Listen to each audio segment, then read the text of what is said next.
Buenas tardes, compañeros espiritas. Hoy tenemos a nuestra querida compañera Nancy Gaviria con el tema El sacrificio más agradable a Dios. Ella pertenece a la Sociedad Espírita de Santa Marta, es espírita desde hace más de 35 años, inició en la Sociedad de Cartagena con la señora Ana Fuentes de Cardona. Es contadora pública y actualmente es conferencista de la doctrina espírita. Entonces, como toda bienvenida, señora Nancy,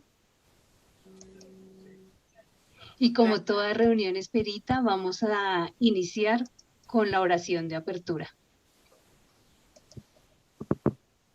Cerramos nuestros ojos, dirigimos nuestro pensamiento hacia nuestro Padre Celestial y desde el fondo de nuestros corazones invocamos la presencia de nuestro Maestro Jesús de Nazaret y de nuestra Madre María, la protección de todos los guías espirituales de cada uno de los que nos encontramos aquí para iniciar esta reunión en el nombre de Jesús de Nazaret, para rogarle a nuestro Padre de bondad para que los buenos espíritus, sus espíritus guías, iluminen a nuestra oradora del día de hoy, a Nancy, para que sea inspirada, su verbo sea fluido, y las ideas que nos inspiran se queden en cada una de nuestras mentes conscientes y penetren en nuestro espíritu para ser parte de nuestra vida diaria.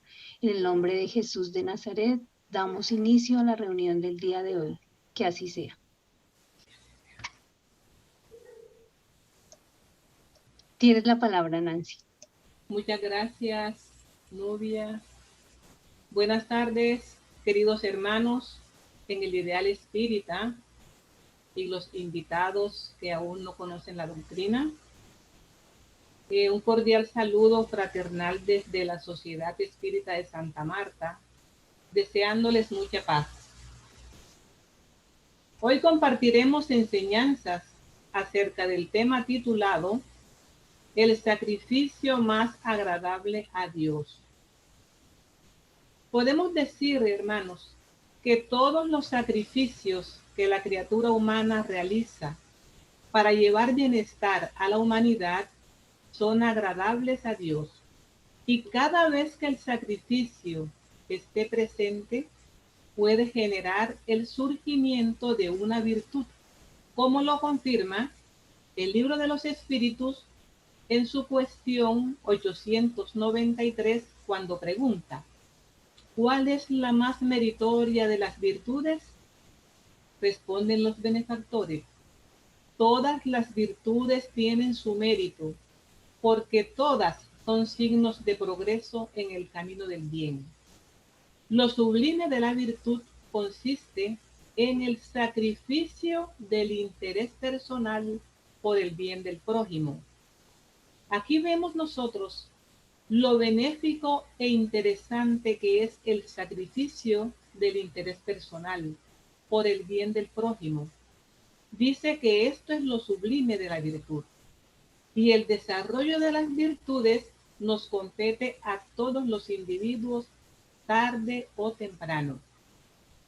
Pero este sacrificio ha sido interpretado y presentado ante la conciencia divina en diferentes maneras según el periodo de evolución en que esté viviendo el individuo. Por eso encontramos en el Libro de los Espíritus la pregunta 669 que nos dice: la práctica de los sacrificios humanos data de la más remota antigüedad. ¿Cómo pudo el hombre ser inducido a creer que semejantes cosas podrían agradar a Dios? Responden los benefactores: en primer lugar, porque no comprendían a Dios como la fuente de bondad. En los pueblos primitivos, la materia prevalece sobre el espíritu. Esos pueblos se entregan a los instintos de los irracionales, razón por la cual suelen ser crueles, pues el sentido moral aún no se ha desarrollado en ellos. En segundo lugar, Los hombres primitivos debían de creer naturalmente que una criatura animada tenía mucho más valor ante Dios que un cuerpo material. Eso los indujo al principio a inmolar animales y más tarde hombres, puesto que conforme a su falsa creencia pensaban que el valor del sacrificio estaba en relación con la importancia de la víctima. En la vida material, tal como la mayoría de vosotros, toda la práctica, si ofrecéis un regalo a alguien, siempre elegiréis uno cuyo valor sea tanto más alto cuanto más cariño y consideración queráis testimoniar a su destinatario. Lo mismo debía de ocurrirles en relación con Dios a esos hombres ignorantes. Entonces, encontramos otro interrogante en el libro de los Espíritus en la pregunta 669, 669a. De modo que los sacrificios de animales habrían precedido a los sacrificios humanos. Responden, no cabe duda. Y la pregunta 669b nos dice, según esta explicación, los sacrificios humanos no tendrían origen en un sentimiento de crueldad. Respuesta, no, sino en una falsa idea de lo que significa ser grato a Dios. Ved la historia de Abraham. Más tarde, los hombres han abusado de esos sacrificios al inmolar a sus enemigos, incluso a sus enemigos personales. Por lo demás, Dios nunca ha exigido sacrificios, ni de animales ni de hombres. No se puede honrar a Dios mediante la destrucción inútil de sus propias criaturas. Bien, hermanos, con estas muestras de sacrificios ofrecidos a Dios en la antigüedad, el individuo estaba seguro de agradar a Dios, pero ya conocemos que eso formaba parte del proceso evolutivo del ser. Con la llegada de Cristo a estas esferas terrestres, como la luz del camino, por medio de sus códigos divinos, de su ejemplo de vida, de su verbo iluminativo, con su ley de amor, justicia y caridad, podemos conocer cuál es el sacrificio más agradable a Dios. Entonces, en el Evangelio de San Mateo, capítulo 5, versículos 23 y 24, dijo Jesús, si pues al presentar tu ofrenda en el altar, te acuerdas de que tu hermano tiene algo contra ti, deja tu ofrenda allí, al pie del altar, y ve primero a reconciliarte con tu hermano. Luego vuelve para presentar tu ofrenda. Esta cita bíblica la encontramos en el Evangelio según la filosofía espírita, en el capítulo 10, bienaventurados los que son misericordiosos, en el subtema, el sacrificio más agradable a Dios. Y nos esclarece el Evangelio diciéndonos que dejemos la ofrenda en el altar hasta cuando nos hayamos reconciliado con el hermano. Esto quiere decir, mis amigos, que nuestro interior debe purificarse, que debemos dejar fuera todo sentimiento de odio y de animosidad, todo pensamiento malo contra el hermano. Es de entenderse en este caso que a nivel espiritual, dejar la ofrenda en el altar quiere decir que guardemos ese ofrecimiento en el silencio de nuestro ser, hasta cuando empecemos a depurarnos. También nos dice el Evangelio, el sacrificio más agradable al Señor es el que el hombre hace de su propio resentimiento, que antes de presentarse ante Él para ser perdonado, es preciso que haya perdonado él mismo y que haya reparado el daño que ha podido causar a sus hermanos. Además, dice que el cristiano, por su parte, no ofrece bienes materiales, porque el cristiano ha espiritualizado el sacrificio, razón por la cual el precepto tiene más fuerza. El cristiano ofrece su alma a Dios. Solo entonces la ofrenda será aceptada porque proviene de un corazón puro. Pero hagamos una pregunta. ¿Qué es el resentimiento? ¿Cómo lo expresamos? ¿Cuándo lo manifestamos? Si nos dice que el sacrificio más agradable es aquel que el hombre hace con su propio resentimiento. Entonces, normalmente, cuando hay ofensas, maltratos o cualquier otra clase de atropellos, la persona suele decir, eso me dolió mucho en el alma, estoy resentido, resentida con él o con ella. Y se manifiesta ese resentimiento como un alejamiento o una suspensión de las relaciones interpersonales. O se puede presentar con respuestas similares a las formas de comportamientos que produjeron en la persona ese sentimiento degradante. El libro Despierte y sea feliz, psicografiado por Divaldo Pereira Franco y autor espiritual Juana de Angeli, nos describe: el resentimiento es parecido al moho que hace pudrir el sustentáculo donde se apoya. Utilizando causas propiciatorias, se desarrolla e invariablemente alcanza poder destructor donde se fija. Que los recursos salvadores para el resentimiento son el razonamiento lúcido a través del amor que no espera nada. Y en el libro Por los Caminos de Jesús, autor espiritual Amelia Rodríguez, psicografiado por Divaldo Pereira Franco, nos expone lo que podríamos llamar consecuencias del resentimiento. Nos dice: cuando el individuo aspira la esfera psíquica de los resentimientos y de la amargura, se empequeñece, se envenena y reacciona de modo irracional. Se complace en hacer infelices a quienes lo rodean, porque es desdichado.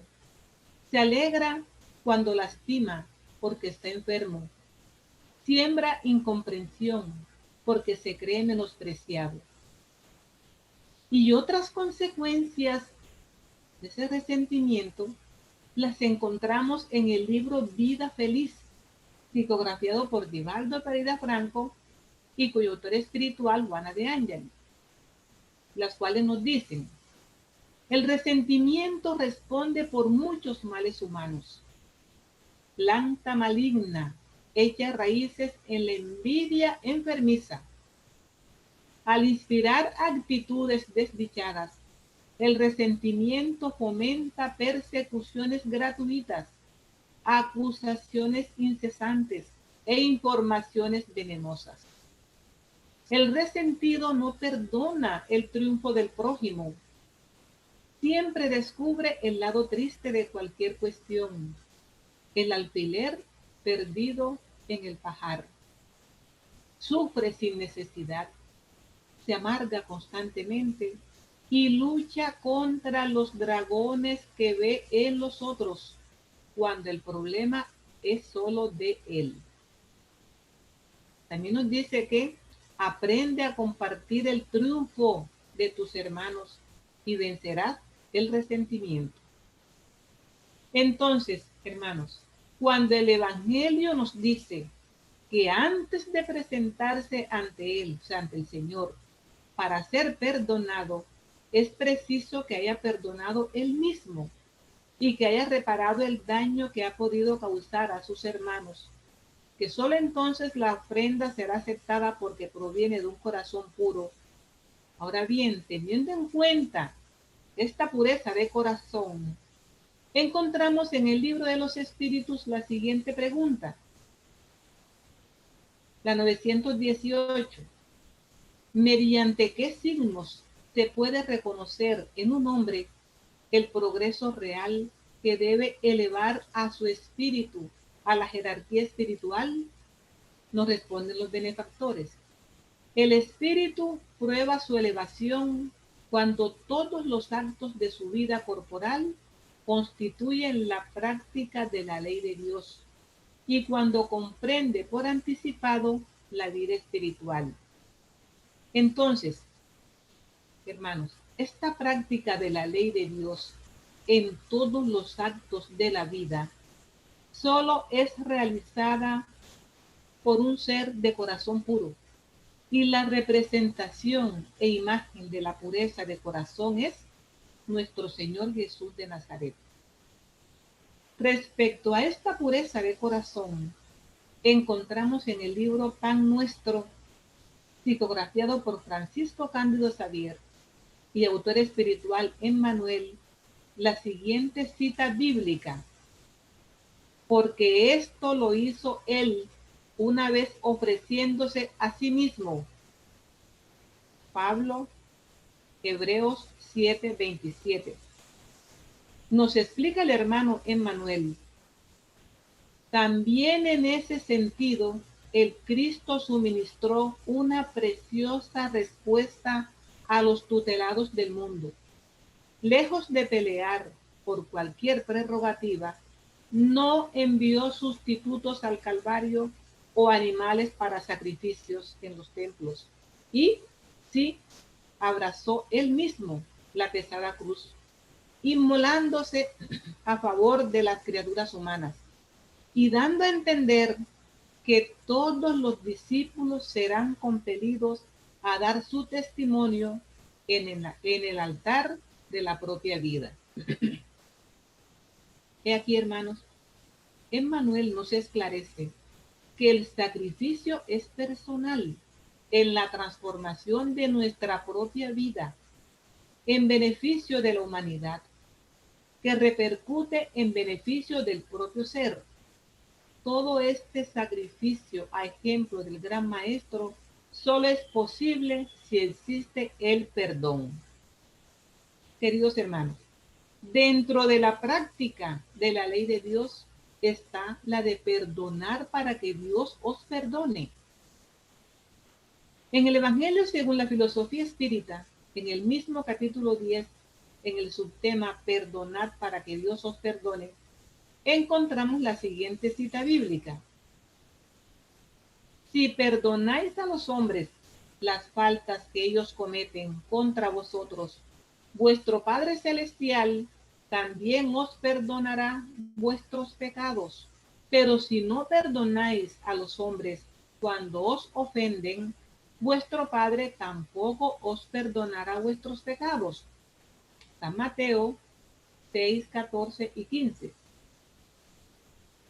Y el Evangelio nos esclarece diciendo: desdichado el que dice, jamás perdonaré, porque si no lo condenan los hombres, por cierto Dios lo hará. ¿Con qué derecho reclamaría el perdón de sus propias faltas si él mismo no perdona la de los otros? Cuando Jesús manifiesta que se debe perdonar a un hermano, no 7 veces, sino 70 veces, 7 veces, nos está enseñando que la misericordia no debe tener límites. Pero, ¿cómo se entendía este precepto en la antigüedad? El libro Jesús y el Evangelio, a la luz de la psicología profunda, nos dice: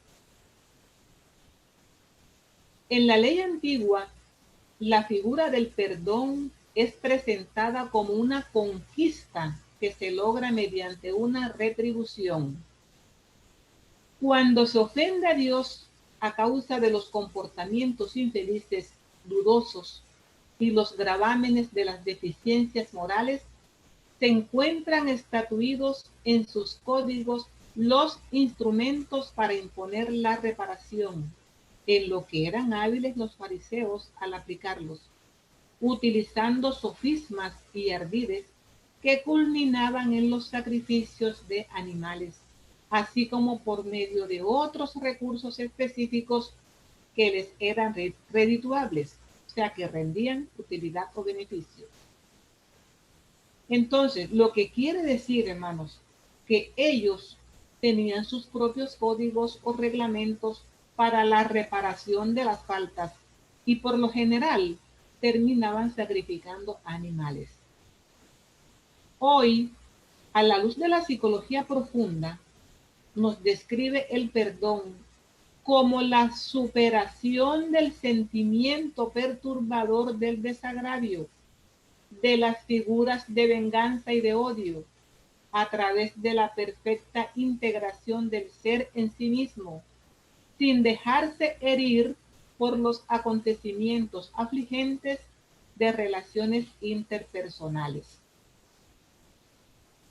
Ahora bien, amigos, podríamos decir que el perdón en el ser, tanto físico como espiritual, es el estado determinante de nuestro amor hacia Dios, porque ya sabemos que amándonos los unos a los otros es como amamos al Padre Celestial, y perdonando ya estamos amando.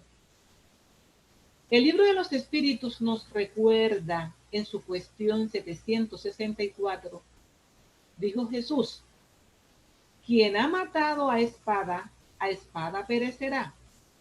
Esas palabras no constituyen la consagración de la pena del talión y la muerte que se inflige al asesino no constituye la aplicación de esa pena. Responden los hermanos benefactores: cuidado, os habéis equivocado acerca de esas palabras, así como respecto a muchas otras. La pena del talión es la justicia de Dios. Es Él quien la aplica. Todos vosotros sufrís a cada instante esa pena, porque sois castigados por donde habéis pecado, en esta vida o en otra. Quien haya hecho sufrir a sus semejantes se encontrará en una situación en que habrá de sufrir él mismo lo que haya hecho padecer a los demás. Tal es el sentido de esas palabras de Jesús. Con todo, ¿no os ha dicho también: perdonad a vuestros enemigos? ¿No os ha enseñado a pedir a Dios que perdone vuestras ofensas, así como vosotros habéis perdonado la de los demás? Es decir, en la misma proporción en que vosotros habéis perdonado. Comprended bien esto. Entonces, hermanos, para nosotros poder cumplir con este llamado que nos hace Jesús, nuestro gran faro de luz, necesitamos hacer un trabajo dentro de nosotros mismos a fin de desarrollar los gérmenes latentes de la ley del bien. Y esto nos lo explica la pregunta 661, que dice: ¿podemos rogar a Dios el perdón de nuestras faltas y que nos lo conceda? Nos responden los benefactores: Dios sabe discernir el bien del mal. La oración no oculta las faltas. El que pide a Dios el perdón de sus faltas solo lo obtiene si cambia de conducta. Las buenas acciones son la mejor de las plegarias, porque los hechos valen más que las palabras. En el libro Por los Caminos de Jesús, autor espiritual Amelia Rodríguez, psicografiado por Vivaldo Pereira Franco, encontramos lo que podríamos llamar efectos del perdón. Nos dice: el perdón es una extraordinaria terapia para las úlceras morales.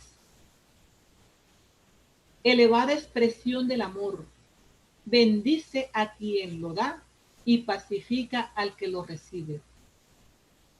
No hay quien transite por la existencia corporal sin necesitar su lenitivo. Sin él, el clima social se intoxica con vapores venenosos y los individuos se vuelven salvajes, descontrolados.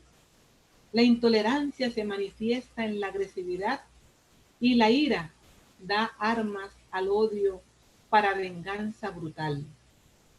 El perdón llega, suaviza la gravedad del delito y auxilia en la reparación, mediante la cual el equivocado se rehabilita, modifica su conducta y se torna útil a la comunidad donde está situado. Quien perdona, crece. Quien recibe el perdón, se renueva. En lo que da se enriquece con paz. El que lo da se enriquece con paz.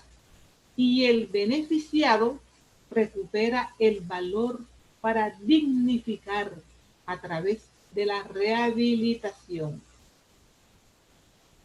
Y es que, hermanos, con respecto a las palabras y a las acciones que nos habló un punto anterior, ya conocemos un pasaje del Evangelio de Mateo, capítulo 15, versículos 7, de 7 al 11, cuando el Señor de señores dice a los fariseos y a todos los judíos: hipócritas, Isaías profetizó muy bien acerca de vosotros, según está escrito: este pueblo me honra con los labios, pero su corazón está lejos de mí.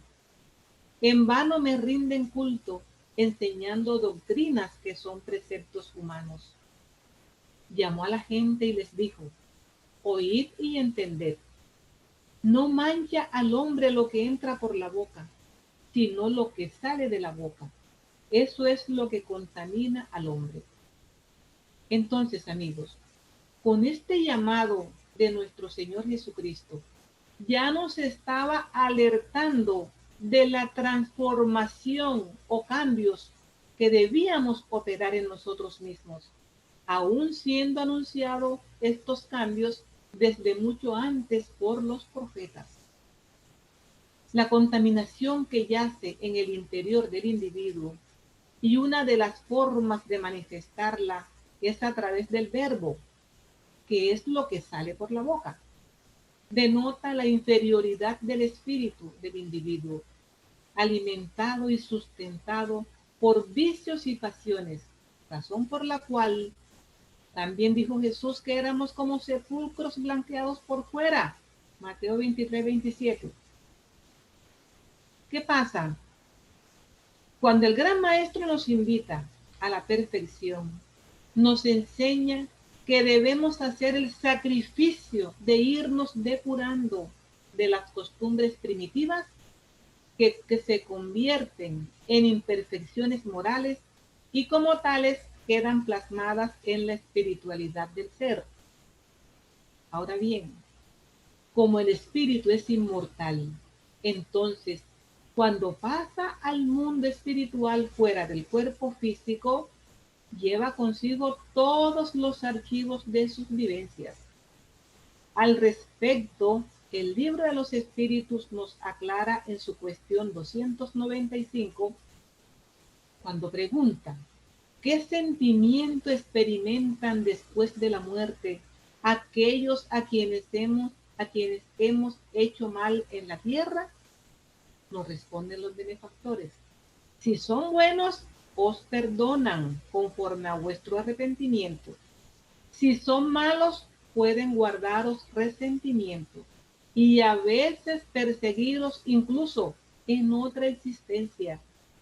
Dios puede permitirlo como castigo. Tengamos en cuenta, amigos, que la palabra castigo en la respuesta anterior no quiere decir que Dios sea un Dios castigador, pues Dios es de misericordia, de bondad, sino que se refiere a la violación de sus leyes, que son perfectas y por ley de causa y efecto, toda violación de los códigos divinos trae como consecuencia el sufrimiento, y el no perdonar genera sufrimientos individuales y en la sociedad. En el libro Jesús y el Evangelio, a la luz de la psicología profunda, cuyo autor espiritual es la hermana Juana de Ángelis, psicografiado por Vivaldo Pereira Franco, nos dice lo siguiente: Dios siempre facilita al libre albedrío del ser la mejor manera de reparar los errores, imponiéndole, cuando la falencia de propósitos y actos se hace a menudo, recursos más vigorosos que son al mismo tiempo terapéuticos para el espíritu rebelde. Su justicia establece parámetros que no pueden ser violados incesantemente, proporcionando medios valiosos de armonía y plenitud, mediante los cuales el amor es siempre el árbitro de todos los acontecimientos, que merece tener siempre en mente que toda situación embarazosa e infeliz enfrentada debe ser regularizada antes de que ocurra la muerte física, a fin de que no sean transferidos de planos los fenómenos de la preparación y de la paz. Con esta explicación nos aclara la hermana Juana de Ángelis que debemos arreglar toda situación que comprometan nuestras conciencias antes de la desencarnación, para no tener que reparar en el otro plano, el espiritual, y que realmente Dios nos da los recursos o parámetros para lograr la armonía y la plenitud, principalmente mediante el amor. Y continúa diciéndonos el libro Jesús y el Evangelio. Jesús ejemplificó siempre e incesantemente tal necesidad, perdonando aún a los más impenitentes adversarios que lo sitiaban, dejando con sus conciencias el resultado de la insidia que los encadenarían a la prisión terrestre hasta que se depurasen de las actitudes adoptadas. De ese modo, cabe a cada conciencia la práctica del perdón indistinto, por cuanto si no ocurre así, como informó el maestro, de ahí, de la cárcel carnal, no saldréis en cuanto no hubierais pagado hasta el último cuadrante, facilitando a su prójimo todos los derechos que le son concedidos por las soberanas leyes de la vida, conforme le gustaría que a sí mismo le fuesen facilitados.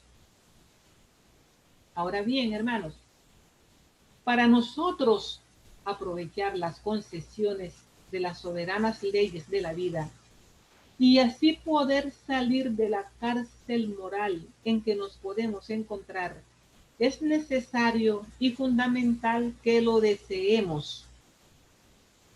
Por eso, la hermana Juana de Ángelis, en su libro Plenitud, psicografiado por Vivaldo Pereira Franco, nos dice: el querer es de elevada importancia, porque significa no solo la voluntad interesada, inmediatista, sino también todo el empeño, toda la inversión de recursos para adquirir el pleno control de esa fuerza y su adecuada canalización con objetivos superiores. Con esto podemos decir que este es un sacrificio muy agradable a Dios. Ahora bien, es necesario que el individuo, ya sea físico o espiritual, examinemos la necesidad de un encuentro consigo mismo para poder trascender de los estados deprimentes. Esto lo podríamos llamar una reconciliación con nosotros mismos y con los demás. La reconciliación sucede después del perdón y sólo así es que la ofrenda es aceptada por Dios. Referente a esa reconciliación, encontramos en el Evangelio de San Mateo capítulo 5, versículos 25 y 26, dice lo siguiente: ponte cuanto antes de acuerdo con tu adversario, mientras estás en el camino con él. No sea que tu adversario te entregue al juez y que el juez te entregue al guardia y te metan en la cárcel. En verdad te digo que no saldrás de allí hasta que no hayas pagado el último óbolo.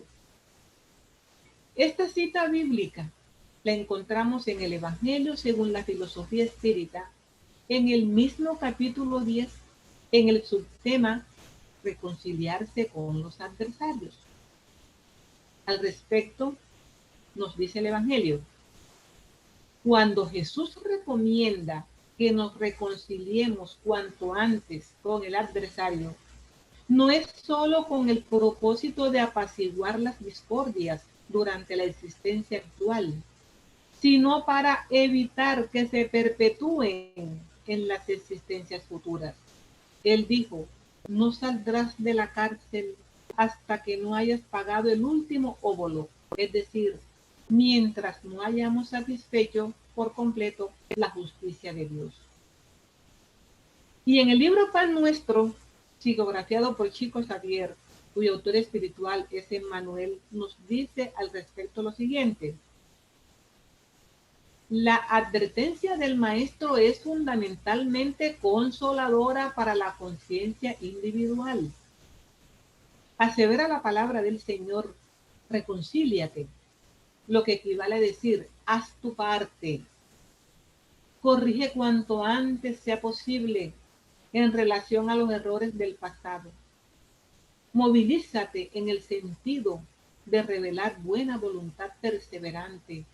Insiste en la bondad y en la comprensión. Si el adversario es ignorante, medita en la época en que también desconocías las obligaciones primordiales y observa si no actuaste con peores características. Si es perverso, catalógalo como enfermo y demente en vías de curación. Así pues, trabaja cuanto sea posible en el capítulo de la necesaria armonía, pero si el adversario desdeña tus buenos deseos, reconcíliate con tu propia conciencia y espera confiado. Eso quiere decir, hermanos, que seguiremos en esa cárcel moral hasta cuando hayamos rescatado nuestras deudas con la divinidad celestial a través de la transformación y superación de los impedimentos del pretérito que no nos permiten ser libres para comprender la verdad.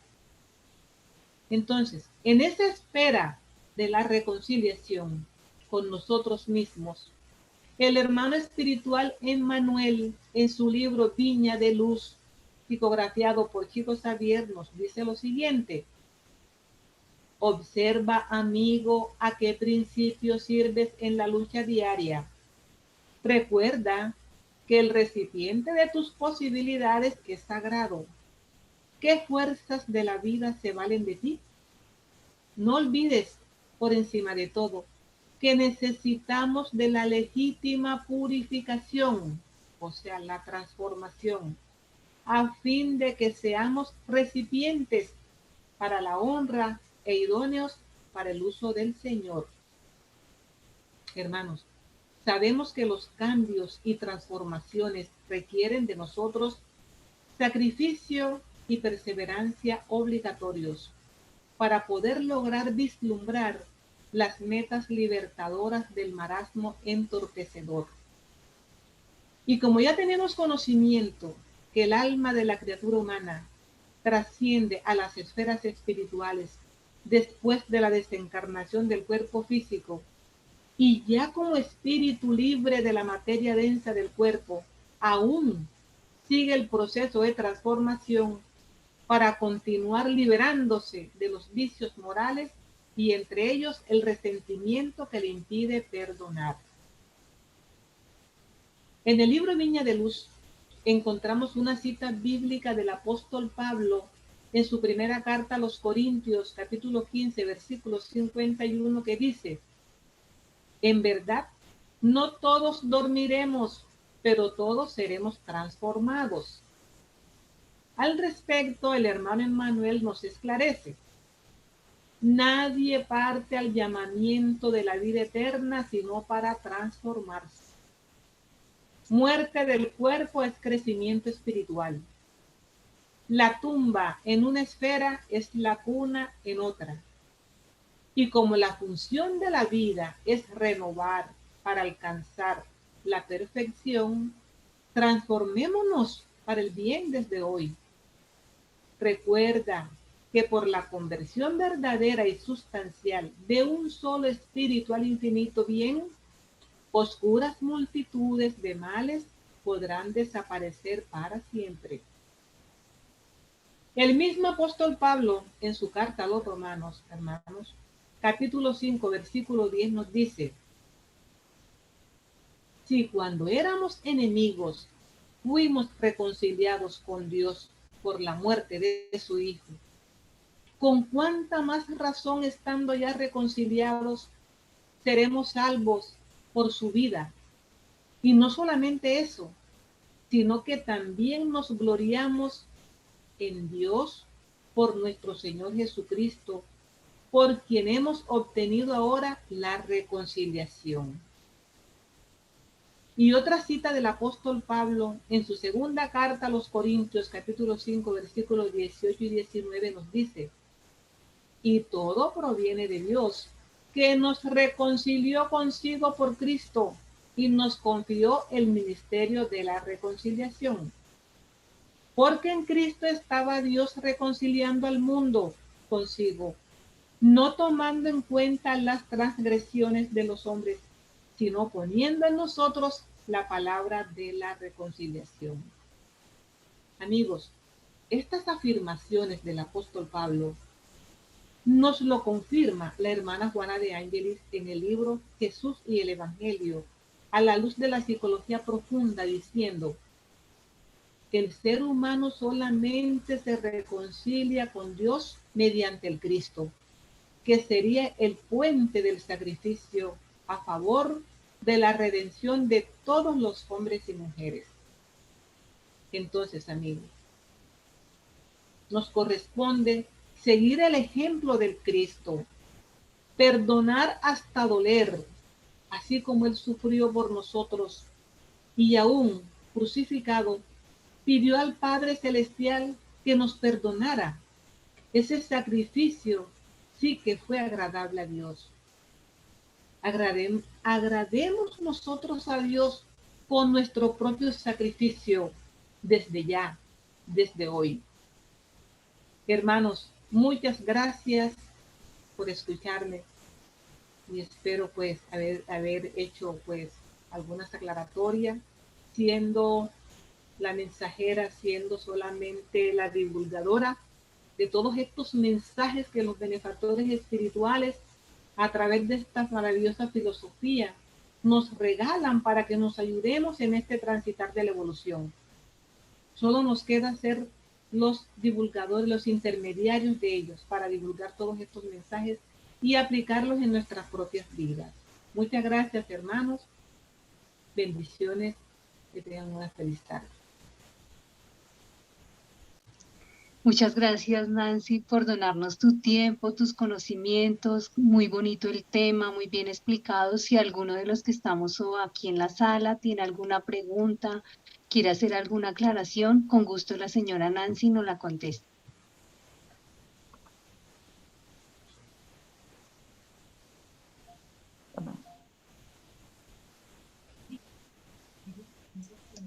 Yadira, ¿quieres preguntar algo? No, lo que me gustaría decir es que me pareció muy buena esa enseñanza que nos dio y que lo hizo muy bien, nos explicó muy bien. Quedamos, yo quedé completamente satisfecha con esa charla. Gracias, Y gracias. muchas gracias por eso. Muchas gracias.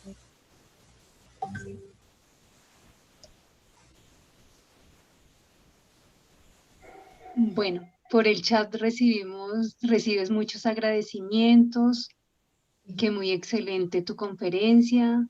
Entonces, en nombre de Fusenda y de todos los que estamos aquí, yo también te agradezco tu tiempo y la donación de tus conocimientos. Muchísimas gracias. Gracias a ustedes también. Y entonces, como toda reunión espírita, te cedo la palabra para que la cierres con la oración.